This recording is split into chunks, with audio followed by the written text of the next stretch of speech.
আগামীকাল অর্থাৎ রবিবার 23শে মার্চ ফারাক্কা বিধানসভার বিধায়ক মনিরুল ইসলামের ব্যবস্থাপনায় ফারাক্কার নুরুল হাসান কলেজ ময়দানে হতে চলেছে ঐতিহাসিক দাওয়াতি ইফতার ও সম্প্রীতি সভা।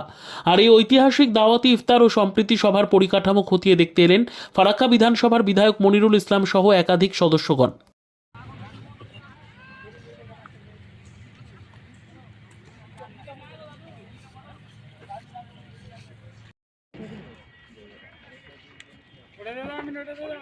নামাজ পড়া শুরু করছো ওই মাঠে?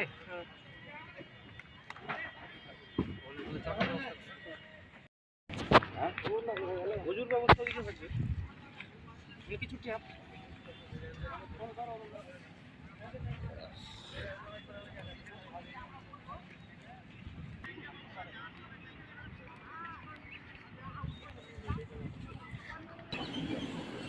সবাই তো বুঝতে পারছে ফুটবল করতে গেলে কি করছি হ্যাঁ তো বাস্কেটবলের মাঠে নোটবুক ব্যবহার করো।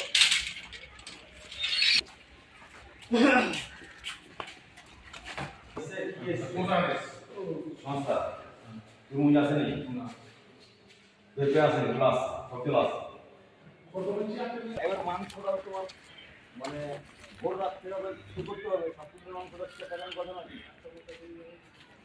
8টা 9টা হয়ে যাবে না রান্না করতে শুরু